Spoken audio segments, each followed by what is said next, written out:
여러분 안녕하십니까? 시사진단입니다. 작년 이맘때를 기억하십니까? 전국 곳곳에서 동시다발적으로 발생한 대형 산불, 우리 사회에 큰 충격을 안겼습니다. 울산 울주에서도 함께 큰 불이 발생해서 지역의 숲과 삶의 터전을 위협받았는데요.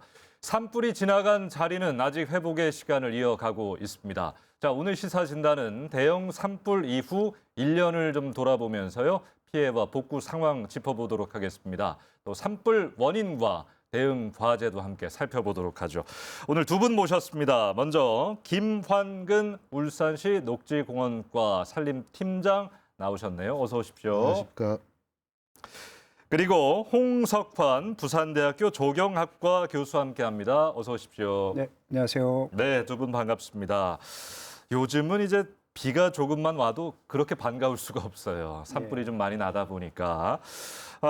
작년 이맘때 정말 큰 충격이었습니다. 전국 곳곳에서 끔찍한 산불이 발생했는데 최근에 또 경남 함영에서 불이 나면서 놀란 가슴을 쓸어내리기도 했습니다. 두 분께서는 작년 그 울산의 큰 산불, 전국 곳곳에 동시다발적으로 발생한 산불을 어떻게 기억하고 계시는지 먼저 들어보도록 하겠습니다. 팀장님, 울산 시민들이 많이 놀라셨어요. 예, 그때 지난해 3월에 울주군 온양과 은양읍에 산불이 발생 당시에 시민들도 그렇고 저희도 현장에 있던 저희도 상당히 좀 힘이 들었던 걸로 지금 기억하고 있습니다. 예. 그 대운산 자락에서 이제 불이 시작돼 가지고 험한 산악 지형에다가 7m 초속 7m 이상이 넘는 강풍이 이어지면서 진화에 상당한 어려움을 저희가 겪었거든요. 그래서 이런 여건에도 밤낮 없이 이 화마와 싸운 공무원과 산불 진화대원, 그다음 소방대원, 그리고 이제 기업체, 시민단체의 헌신적인 도움이 큰 힘이 되었습니다. 예, 울산에 다행히 또 인명 피해도 없어서 좀 다행이었습니다만 교수님 최근에 이제 경북 산불 조사위도 참여를 하셨고 네. 전문가로서 이 산불 좀 남다르게 보고 계실 텐데 어떤 기억이 좀 떠오르십니까? 산불 현장을 보면서 이렇게 속수무책으로 당하는 것에 대해서 정말 참담한 기분이었는데요. 그 산불 이전부터 굉장히 오래전부터 이런 식의 대응 방식, 우리 국가의 대응 방식은 산불을 전혀 막을 수 없다. 이렇게 계속적으로 주장을 해왔어요. 근데 그렇지 않다라고 계속 반복되는 루틴한 방법을 정부가 사용을 했고 예. 그 결과 대형 참사로 이어진 거 아닌가? 저는 그런 상황을 그 후에도 현장에서 바라보면서 너무나 좀 끔찍하다 이런 생각을 했는데 그런 대형 사고를 일으키고 나서도 전혀 바뀌지 않는 모습을 보면서 예. 더욱더 참담함을 느낄 수밖에 없죠. 이것은 자연재해라고 다들 얘기하고 있는데 저희 전문가 입장에서 보면은 인재가 포함된 관재다 이렇게 판단이 됐습니다. 예. 그 부분에 대해서 지금도 바뀌지 않는 부분에 대해서는 너무나 안타깝습니다. 예, 상당히 이제 비판적 시각을 갖고 계신데 오늘 그 생각을 좀 빌릴 수 있을 것 같아요. 시사진단 자세한 이야기 여러 질문을 좀 드리도록 하겠습니다. 시작하겠습니다.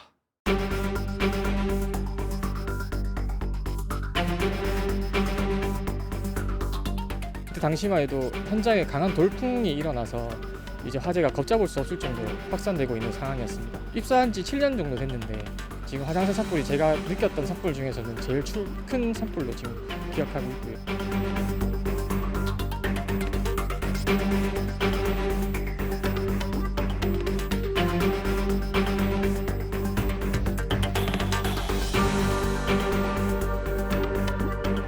자, 2025년 3월 22일 울산 울주에서 산불이 발생했습니다. 당시 산불로 인해서 울산은 어느 정도의 피해를 좀 입었는지 되짚어 보도록 하죠. 김한근 팀장님 어땠습니까? 예, 당시 산불로 이 1,190헥타르의 산림 피해가 있었습니다. 그 외에 주택 두 채가 소실됐고, 그다음 가축, 농작물, 농기계 등 재산 피해가 있었습니다. 일단 뭐 다행히 단 한 명의 인명 피해가 없이 진화가 완료돼서 예. 지금도 다행이라고 생각합니다. 축구장 1,300여 개 면적이 당시 용접 작업 중에 튄 불티로 인해서 잿더미가 됐습니다. 정말 큰 산불이었는데요. 당시 되짚어보면 뭐 울산뿐만 아니라 전국 곳곳에서 이런 큰 산불이 발생을 했는데 한 곳에 이제 진화가 집중되지 못하다 보니까 좀 빠르게 잡을 수가 없었어요. 당시 상황을 좀 되짚어보면. 우리 교수님, 전국적인 피해 규모 좀 짚어주시겠습니까? 울산이 1,000헥타 조금 더 넘게 탔는데 예. 작년에는 전국적으로 역사상 최악의 산불의 해였거든요. 역사상 최악이었다. 네, 그래서 예. 가장 큰 피해는 경북 산불, 의성에서 발생한 경북 산불인데 이 산불의 피해 면적은 약 11만 헥타. 와. 그러니까 11만 헥타라고 하면은 울주군 포함해서 울산시 전체 면적보다 큰 면적입니다. 울산 광역시 전체 면적이요. 예. 그렇게 초대형 산불이 단 한 건, 그러니까 경북 산불로 발생을 했고요. 그 다음에 옆에 산청 산불 같은 경우는 약 4천 헥타. 이것도 울산시 중구 면적보다 큰 면적이 한꺼번에 불탄 그런 사건이 작년에 일어난 겁니다. 예. 네, 이런 상황에서 주택이 경북 산불 경우에는 4천 채 이상 불이 탔고요. 그다음에 전국적으로 숨진 분들만 40분 이상 아. 이렇게 정말로 역사상 참사였어요. 최악의 예. 참사가 일어난 그런 상황을 볼 수가 있습니다. 예. 당시 시민 여러분들도 지켜보시면서 단시간에 불길을 잡을 수 없는 현실 참 가슴 졸이면서 지켜보셨을 텐데 여러 가지 뭐 기후적인 요인, 환경적인 요인들, 복합적인 원인들 때문에 불길을 빨리 잡을 수 없었다 이런 지적들이 좀 나오는데요. 어떤 점이 좀 현장에서 어려웠는지 팀장님 좀 짚어주세요. 그 산불 발생 당시에 기후가 매우 건조했습니다. 건조한 상태고 그다음에 바람이 초속 7m 이상의 강한 바람이 불규칙적으로 불어오는 바람이 강했고. 어려운 예. 상황이었습니다. 그래서 산불 난 곳이 험한 산악도 지형이고 진화 인력이 산불에 직접적으로 접근하기에는 상당히 어려운 상태였습니다. 그리고 또 당시에 아까 말씀하셨지만 경남 경북에 동시다발적으로 산불이 일어나면서 정부에서 헬기 지원이 예. 분산되면서 진화의 어려움을 많이 겪었습니다. 예. 교수님은 원인이 좀 어디 있다고 보시는지요? 뭐 원인은 복합적입니다. 상당히 복합적으로 나타나는 게 대형 산불의 모습인데 핵심은 결국에는 탈 것에 대한 문제거든요. 우리가 건축물을 짓더라도 가연성 소재로 집을 지으면 아무리 뭐 집중적으로 진화 인력을 투입한다고 해도 불을 못 끄지 않습니까? 근데 난연성 소재로 집을 지으면 실수로 불이 나거나 누가 의도적으로 방화를 하더라도 불이 잘 안 나지 않습니까? 커지지도 않고. 근데 정부의 정책이 가장 심각한 문제로 저희가 현장 조사에서 드러났는데 지금까지 수십 년간 해온 정부의 정책은 숲을 가연성 소재로 바꿔주는 그런 사업을 한 거라고 볼 수가 있겠습니다. 예. 이 건조화가 진행이 돼도 숲은 습한 상황을 유지하려고 하고 있거든요. 그런데 숲가꾸기라는 사업을 통해서 계속 숲을 건조화시켜 준 거죠. 그렇다 보니까 불이 한번 발생했을 때 끄지 못하고 계속적으로 커질 수밖에 없는 상황을 만들어낸 겁니다. 수종에 대한 문제인가요? 수종도 문제고요. 예. 숲을 이렇게 속가배기라고 하는 숲가꾸기 사업을 하게 되는데 그렇게 되면은 정부에서는 이렇게 설명을 합니다. 햇볕이 숲의 바닥까지 도달하게 되고요. 그다음에 바람이 잘 통한다 이렇게 얘기를 하고 있거든요. 그러면 달리 말하면 햇볕이 숲의 바닥까지 잘 도달하고 그다음에 바람이 잘 불면 건조해지는 건조해지죠. 그래서 숲 가꾸기를 하지 않은 숲보다 숲 가꾸기를 한 숲은 한 3배 이상 빠르게 건조화가 진행이 됩니다. 예. 그렇다 보니까 산불에 굉장히 취약해지게 되는 거죠. 그런 예. 사업을 수십 년 동안 우리가 해온 거죠. 이제 불이 꺼졌다고 끝은 아닙니다.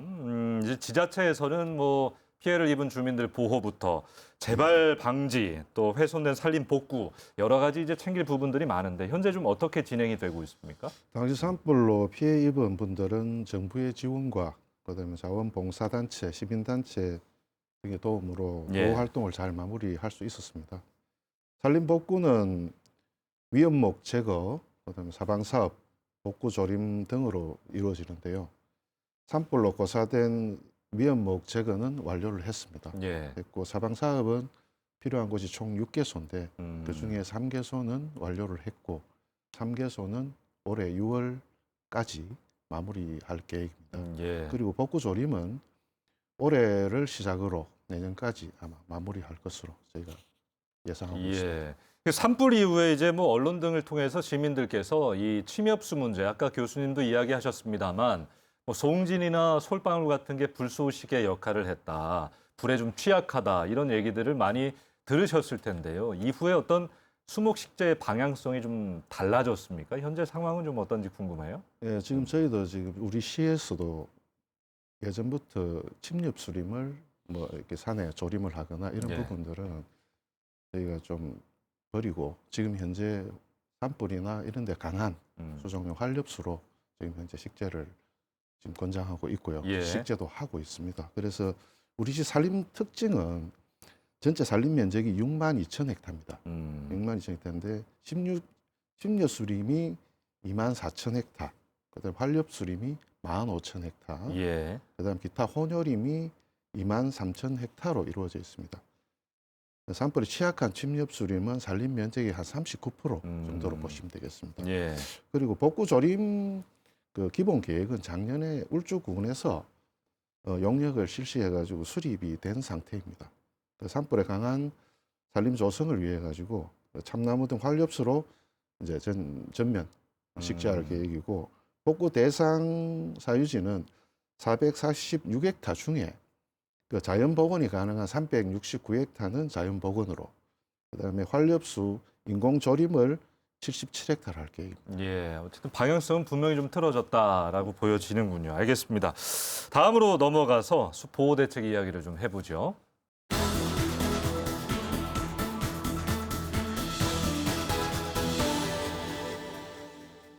자, 이제는 복구를 넘어서 앞으로의 숲 보호 대책, 산림 관리 방향에 대한 이야기를 좀 해보도록 하겠습니다. 먼저 팀장님, 울산시가 이제 큰 산불을 한번 겪었는데 어떤 숲을 만들어가야 하는지에 대한 이야기 좀 듣고 싶어요. 우리 시는 앞으로 산불로 소실되는 산림을 산불에 강한 산림으로 조성하고자 합니다. 특히 이제 활립수림으로 생태 복원력이 있는 곳은 산불이 나더라도 자연 복원으로 이제 복원을 시키고, 그다음에 수종 질환이 필요한 침엽수림은 산불에 강한 참나무 등 활립수림으로 조성해 나갈 계획입니다. 예. 자, 홍 교수님이 이제 최근에 경북 산불 조사위, 그러니까 연구팀이 경북 산불 피해지 뭐 1000여 지점을 네. 조사하셨다고 들었습니다. 그러니까 여러 가지 데이터가 이제 쌓였을 텐데 어떤 내용인지 좀 시민들께 소개를 해주십시오. 예, 정부가 조사를 하면 참 좋은데 네. 정부가 이런 대형 재난이 났음에도 불구하고 조사를 하지 않았어요. 그래서 저희가 민간 차원에서 한번 조사를 집중적으로 해봤는데 산불 피해 지역 1,050개소를 정밀 조사를 했고요. 아마 이런 데이터는 우리나라에서 처음으로 쌓지 않았을까 이런 생각을 하고 있습니다. 이 1,050개소에 대한 방대한 지역의 정밀 조사를 한 결과 핵심은 산불의 확산의 핵심은 수관화라고 하는 불이 위로 솟구치는 불이거든요. 예. 불이 한 50m, 100m까지 위로 솟구칩니다. 그거는 도저히 끌 수가 없고요. 그 산불이 위험한 이유는 바람이 불었을 때 옆으로 불이 하늘로 퍼지게 됩니다. 예. 그렇기 때문에 수관화가 발생했을 때는 도저히 막을 수가 없는데 우리가 인위적으로 제가 앞서 말씀드렸듯이 숲가꾸기를 진행한 지역에서 수관화 발생 확률이 무려 11배나 커지는 것을 확인을 했습니다. 그렇다는 것은 결국에는 정부가 인위적으로 사업을 한 곳에서 산불이 대형화됐고 그 대형화된 불로 인해서 옆으로 급격하게 빠르게 확산됐다, 이런 결론을 얻을 수가 있었죠. 그리고 이 앞서 시에서 말씀을 하셨는데 우리가 활엽수로 복구를 한다고 하잖아요. 예. 제가 울주군에 13년 전, 정확히 2013년에 산불이 발생했던 곳에서 이번에 또 발생을 했는데 그 지역에서 활엽수를 복원한다 그래서, 거기는 소나무림이었습니다. 활엽수를 복원한다 그래서 산수유를 식재를 했습니다. 활엽수죠. 예. 근데 매년 식재를 하고 죽고 식재하고 죽고, 자연적으로 자라는 나무는 또 산수유가 아니니까 또 베고. 예. 그래서 13년이 지난 지금도 거기는 벌거숭이산입니다. 아니 그러니까 우리나라가 침엽수가 잘 자라는 환경이라서 침엽수다라는 이야기도 있던데 인위적으로 활엽수를 심는다고 그게 뿌리를 잘 내리겠습니까? 활엽수는 대체적으로 심어서 잘 자라는 나무가 아니고요. 자연적으로 우리나라에서 그냥 저절로 잘 자랍니다. 지금 현재는 토양이 어느 정도 안정화됐기 때문에 우리나라 거의 100% 지역에서 그대로 두면 활엽수가 아주 빠르게 자라 올라오는 그런 환경이 됩니다. 예. 과거 13년에 산불이 났었던 울주군의 지역도 역시 화렵수림이 굉장히 빠르게 올라오는데 심은 나무가 아니다 보니까 계속 잘라내는 수컷고기 사업을 했죠. 아. 그런 문제가 발생을 하고 있고요. 과거에는 우리가 70년대까지는 굉장히 척박한 산림이었기 때문에 울산시도 전체적으로 마찬가지입니다. 그래서 소나무가 자랐는데 지금은 그렇지 않거든요. 그래서 지금은 소나무림 하부에 화렵수가 계속 올라오고 있는데 정부 정책은 그 소나무가 좀 더 크잖아요. 먼저 자랐으니까. 그래서 아래에서 올라오는 참나무라든가 기타 다른 화렵수를 전부 다 베어내는 사업을 이 30년 넘게 해오는 거죠. 그런 사업들이 진행이 되다 보니까 소나무림에서 화렵수림으로 빠르게 바뀌어야 되는데 예. 그걸 바꾸지 못하니까 아직도 울산시도 40% 가까이가 소나무림이 유지가 되고 있는 것이죠. 왜 유지를 합니까? 바꾸면 산불에 굉장히 강력한 숲이 되는데 그것을 세금으로 계속 유지해왔던 것. 예. 이것이 가장 큰 문제가 되는 것이죠. 교수님 주장은 이제 화렵수림은 자연적으로 올라오니까 네. 인위적으로 심지 않은 나무가 아니기 때문에 베지 말고 좀 시간을 두고 놔두자라는 말씀이신 거잖아요. 예. 그 산불 관련 이야기 하다 보면 또 논쟁의 거리가 되는 게 임도입니다. 그러니까 임도도 전문가 사이에서 의견이 좀 갈리더라고요. 초기에 불을 빠르게 진압하려면 임도를 통해서 장비나 인력들이 투입돼야 한다. 그래서 임도가 더 필요하다라고 이야기하는 분들도 있고 임도 자체가 산불을 키운다. 바람길이 되기 때문에 임도는 최소화하는 것이 좋다라는 주장도 있습니다. 교수님 입장은 어떤 겁니까? 이건 역시 네. 주장만 있고 정부가 조사를 안 해요. 조사 결과를 우리나라의 대형 산불이 매년 발생하지 않습니까? 근데 그러면 산불이 발생한 곳에서 임도가 효과를 받는지 아니면 문제가 됐는지를 조사해서 제시를 해주면 되는 거 아니겠습니까? 예. 아주 명확하게. 그래서 정부가 조사를 하면 좋은데 조사를 안 하니까 또 제가 조사를 했습니다. 예. 작년에 있었던 그 의성 산불 전체를 분석을 했고요. 그다음에 산청 산불도 전체를 분석했고 2023년도에서 발생했던 홍성 산불, 그다음에 강릉 산불, 제가 다양한 대형 산불 지역을 전부 다 조사를 분석을 했습니다. 그 결과 임도를 포함한 도로 주변에서 산불 피해가 가장 많았고요. 예. 그다음에 피해 강도가 중요한 거 아니겠습니까? 만약에 임도나 도로에서 불을 끌 수 있다 그러면 피해 강도가 도로 주변에서 가장 약해야 되잖아요. 근데 분석 결과는 하나같이 똑같았습니다. 도로 주변에서 피해 강도가 가장 강합니다. 예. 그리고 우리가 불이 났을 때 빨리 가서 불을 끄는 것보다 불이 안 나는 게 훨씬 더 좋은 거 아니겠습니까? 근데 요거는 이제 제가 전부 다 국가 데이터를 확보를 할 수가 없어서 분석을 못 했는데 미국의 데이터를 보면은 임도 주변에서 도로 주변에서 산불이 다 발생합니다. 우리나라도 마찬가지거든요. 거의 예. 대부분 도로 주변, 임도 주변에서 발생을 하는데 산불이 많이 발생해서 빨리 끄면 뭐가 오히려 발생을 안 시키는 게 더 중요한 거 아니겠습니까? 예방이 제일 중요하다. 예, 그리고 그러면 이런 종합하면 임도 주변에서 도로 주변에서 산불도 많이 나고 피해 강도도 크고 그다음에 피해 면적도 넓다. 이런 결론이 나게 되는 거죠. 예, 알겠습니다. 어쨌든 뭐 이런 참사를 겪고 나서 개선될 부분들이 개선되고 또 예방할 수 있는 부분들이 예방되면 좋을 텐데 울산시도 이제 산불 대응 체계라는 것들 보완이 됐을 것 같아요. 어떤 점들이 좀 크게 달라졌습니까?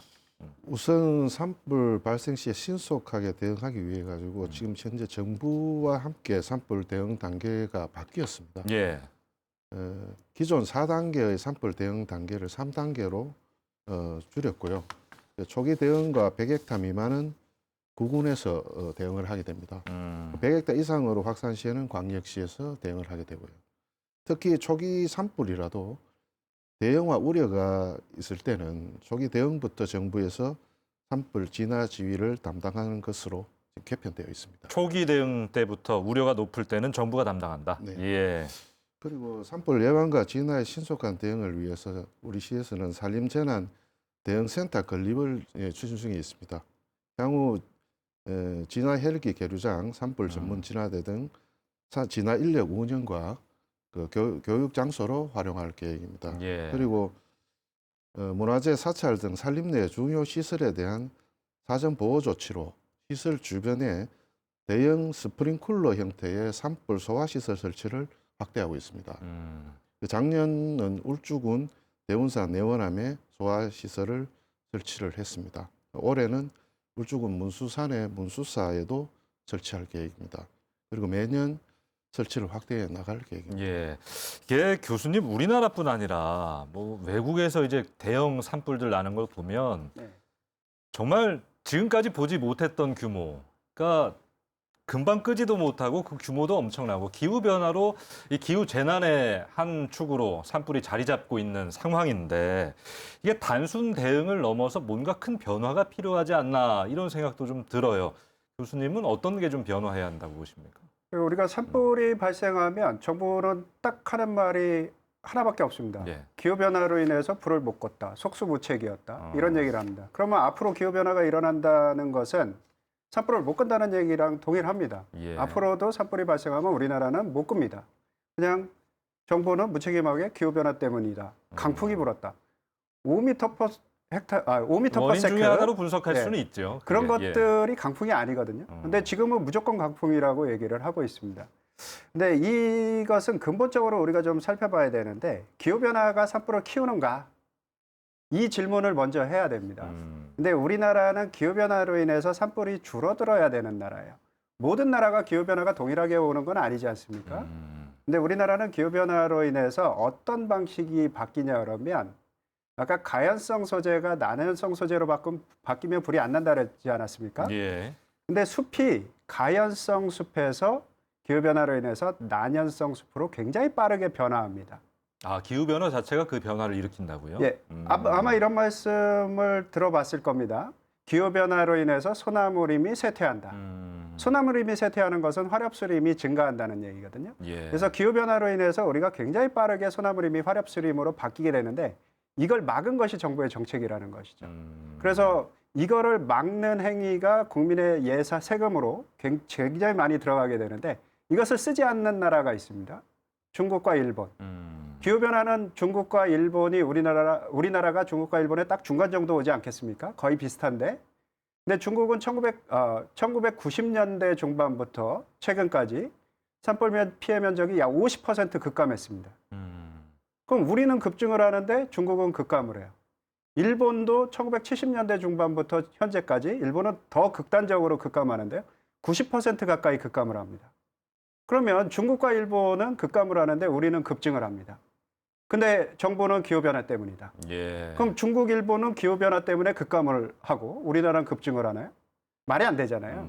그래서 이것은 다른 곳에서 찾아야 되는데 그것을 바꾸기 싫으니까 정부의 정책을 바꾸기 싫으니까 기후변화 탓으로 돌리는 것이죠. 예. 기후변화 탓으로 돌리는 순간 아무런 해결책이 만들어지지 않습니다. 예. 이것을 바꿔야지 생각을 바꿔야지 우리는 산불 재난에서 벗어날 수 있을 겁니다. 그렇지 원인 않는 분석부터 이상은 잘해야 한다. 예. 예. 그러게요. 산림 관리의 중요성을 이야기해 주셨습니다. 그러니까 우리나라의 이 대형 산불이 참 가슴 아픈 지점은 뭐 뜨겁고 건조한 나라는 뭐 자연 발화도 좀 있겠습니다만 우리나라는 작은 부주의, 방화 비율이 상당히 높다라는 것입니다. 최근에 뉴스 보시고 이제 아셨겠지만 경남 함양 산불 방화 피의자가 이제 이른바 울산 불다람쥐 60대 남성으로 밝혀졌죠. 구속이 된 상황인데 참 이 시민들의 어떤 경각심 예방을 하자, 좀 산불을 막자 이런 마음들 좀 중요할 것 같아요. 울산시가 좀 강조하는 산불 예방 수칙 같은 거 설명을 좀 해주십시오. 네, 일단 산불은 최우선되는 게 예방입니다. 예. 시민 여러분께 산불 예방을 위해서 몇 가지 당부 말씀을 좀 드리면 첫 번째, 농촌 지역의 농업부산물 소각 행위를 금지를 부탁드립니다. 농업부산물이 발생되면 각 지역의 산림부서 읍면동에 연락하시면 현장에서 농업부산물 파쇄 작업을 지원하고 있습니다. 이 많이 활용해 주시고 농업부산물 소각 행위는 금지해 주시기 바랍니다. 두 번째가 화목 보일러 취급 주의입니다. 예. 최근 우리 시에서도 화목 보일러 취급 부주의, 안전관리 소홀로 화재가 발생돼 가지고 산불로 이어지는 사례가 있었습니다. 화목 보일러 취급 가구에서는 화목 보일러 재처리 주의, 안전 점검을 통해서 화목 보일러에서 화재가 발생되지 않도록 유의해 주시기 바랍니다. 마지막으로 등산 등 입산을 할 때 화기물 소지를 금지해 주십시오. 산을 찾을 때는 담배, 라이터 등 화기물을 가지고 입산하는 경우가 발생되지 않도록 시민 여러분께 당부 말씀드립니다. 예. 자, 이제 마무리를 좀 해봐야 할 텐데요. 대형 산불 이후 1년이 지난 지금 당시 산불이 울산의 어떤 산림 정책 방향성에 어떤 교훈을 남겼다고 보시는지 마지막으로 이야기를 좀 들어보도록 하겠습니다. 자, 먼저 팀장님부터요. 예, 우리 시는 울주군 대형 산불을 겪으면서 초대형 산불 발생 시에 산불 진화를 하는 것도 중요합니다. 중요하지만 그보다 시민의 생명과 재산을 지키는 것이 최우선의 목표로 하고 있습니다. 그래서 이에 따라서 산불 발생 시에 주민 대피에 대한 대응 훈련을 지금 이제 여러 차례 실시하고 있습니다. 앞으로 한 명의 인명 피해도 발생되지 않도록 노력을 다할 것입니다. 예. 교수님 오늘 뭐 여러 가지 이야기 주셨는데요. 뭐 정리하는 차원에서 끝으로 좀 전해 주십시오. 예, 제가 안타까운 것은 이런 대형 재난이 일어나고도 전혀 바뀌지 않고 똑같은 방식으로 답습을 하고 있지 않습니까? 산불은 기본적으로 인재에 의해서 발생을 합니다. 우리나라 같은 경우는. 근데 쓰레기 소각은 과거에 비해서 엄청나게 줄었죠. 그리고 산림 내부에서 우리가 뭐 화기를 소지하고 다니는 비율도 급감했습니다. 예. 그리고 화목 보일러를 사용하는 가구도 당연히 줄었죠. 급감을 했죠. 근데 왜 산불은 늘어납니까? 이러한 방식이 한계가 있다는 것을 인정을 하지 않고 계속적으로 수십 년 전에 하던 방식을 계속적으로 답습하니까 산불이 줄어들지 않는 겁니다. 원인은 회피하고 대안은 과거와 똑같이 이렇게 하니까 줄어들지 않는 건데 이런 부분에 대해서 좀 본질적으로 조사를 하고 데이터를 펼쳐놓고 다시 좀 원점에서 논의를 하는 그런 방식으로 접근을 해야 되지 않을까 이렇게 생각을 하고 있고요. 특히 울산시 같은 경우는 도시 산불로 이어질 가능성이 굉장히 높은데 도시 주변에 숙각고기가 더 집중이 됩니다. 그래서 저 깊은 산보다 도시 주변에 산불에 굉장히 취약한 소나무는 이미 집중돼 있거든요. 이런 부분은 어떻게 관리할 것인가 먼저 대안을 내놔야 되겠죠. 피난 대책을 하는 것이 아니라 산불이 줄어드는 대책을 해야 될 거 아니겠습니까? 저는 그런 부분에 대해서 좀 시에 강조를 하고 싶습니다. 고맙습니다. 알겠습니다. 사실 뭐 한 분은 오늘 굉장히 비판적인 시각으로 이야기를 해주셨고 한 분은 시의 어떤 정책들을 설명해 주셨지만 어쨌든 앞으로 불이 나지 않도록 하는 것, 또 불이 나도 빠르게 진화할 수 있는 능력을 기르는 것, 그 차원에서 두 분을 모셨기에 여러분들이 좋은 이야기 듣고 좀 관심을 가져주시기를 바랍니다. 자, 김환근 울산시 녹지공원과 산림팀장, 홍석환 부산대학교 조경학과 교수 두 분 오늘 고맙습니다. 예, 산불은 순식간에 시작이 되지만 그 피해를 복구하기까지는 될 수 없는 오랜 시간이 소요됩니다. 기후 위기 심화, 또 건조한 산림 구조, 누군가의 부주의까지 겹치면서 이 산불 위험은 점차 커져만 가고 있습니다. 산불 앞에 준비된 사회로 나아가기 위해 정책 변화와 함께 숲을 지키겠다는 모두의 의지가 필요한 상황입니다. 시사진단 여기서 마치겠습니다. 고맙습니다.